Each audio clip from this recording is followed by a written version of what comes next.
nitawaambia kwamba kabla ya mwaka 1860 kulikuwa hakuna mji waitwa Dar es Salaam.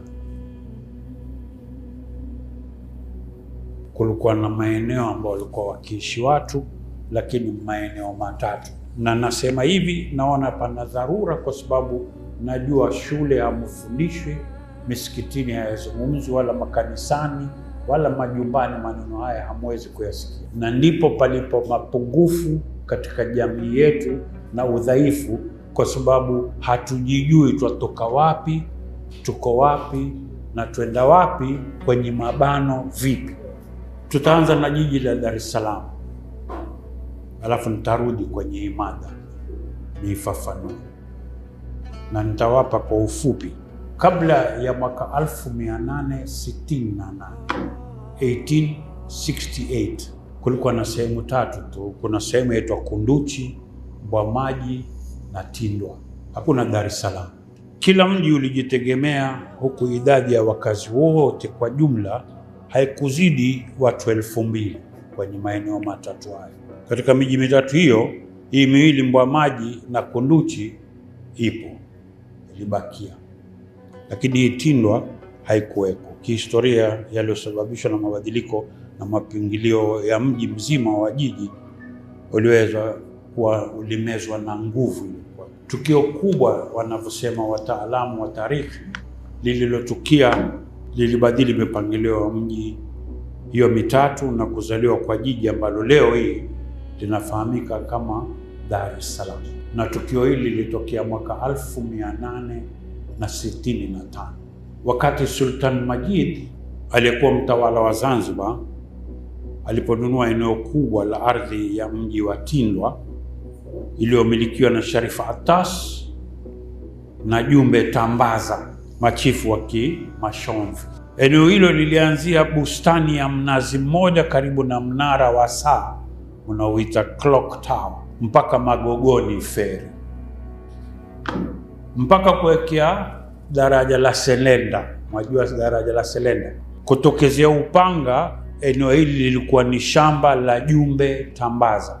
Habari zilizoko zinaeleza kwamba sultani huyo Majid alikuwa na lengo lake la kununua ardhi hiyo inaanzia eneo la Magogoni hadi eneo la hospitali ya Ocean Road, ambayo lilikuwa ni pori sehemu hiyo linalotazama bahari ya Hindi, na ambalo lilikuwa na ukimya kiasi cha wakazi wa eneo la Tindwa kulipa jina la Mzizima, sababu ukipita vile palivyokuwa ulikuwa unasikia malaika yanakusisimka, unaona patokeza wanyama.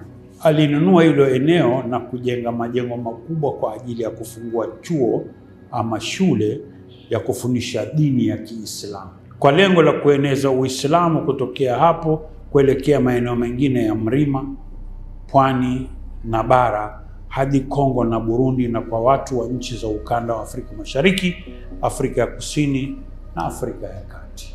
Baada ya kununua eneo hilo mwaka 1865, 1865, Sultan Majid aliingiza manuari kubwa za mizigo zinazokadiriwa kuwa kati ya 3 hadi 7, zikiwa zimesheheni vifaa vya ujenzi na wataalamu wa ujenzi wa majengo ya chokaa na mawe toka nchi za bara Hindi na Uajemi, India na Persian Gulf. Na ndipo ujenzi wa majengo hayo ulipoanza kwenye eneo hilo la Mzizima mkabala na pwani ya Magogoni, huku majengo mengi yakijengwa eneo la Ocean Road pamoja na ikulu ile ya Magogoni. Said Majid pia alijenga lile jumba la Ocean Road Cancer Institute, mwalijua nafikiri kwa sasa, ambalo mwanzoni lilikuwa ni msikiti mkubwa wa Ijumaa.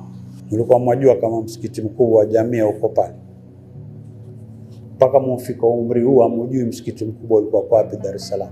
Ujenzi wa majengo hayo ulichukua takriban miaka 3 na kukamilika mwaka 1868.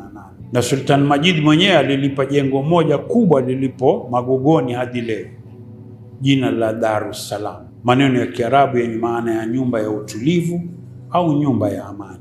Na katika katika lango kuu pameandikwa maneno kutoka kwenye Qur'an, Suratul Hijr aya ya 46 isemayo, udkhuluha bisalamin aminin, ingieni kwa salama na amani. wakoloni wa kizungu walipokuja Tanganyika, mahala hapo ambapo palikuwa na msikiti mkubwa wa Ijumaa, pakafanywa hospitali iliyojulikana kama Ocean Road European Hospital, iliyokuwa ikiwatibia wazungu peke yao. Na ndio utaona vijana wengi jijini Dar es Salaam waliozaliwa baada ya uhuru kati ya miaka ya 60 na 70 wamezaliwa kwenye hospitali ya Ocean Road, ambayo sasa ni maalum wa kutibu saratani, Ocean Road Cancer Hospital. Na kabla ya hapo yalikuwa ni majengo ya msikiti na mabweni ya vijana na wazee waliokuja kusoma Dar es Salaam, na bado mpaka leo muonekano wake ni ule ule. Hichi ni kipande cha Dar es Salaam, sikumaliza, ni karatasi ndefu.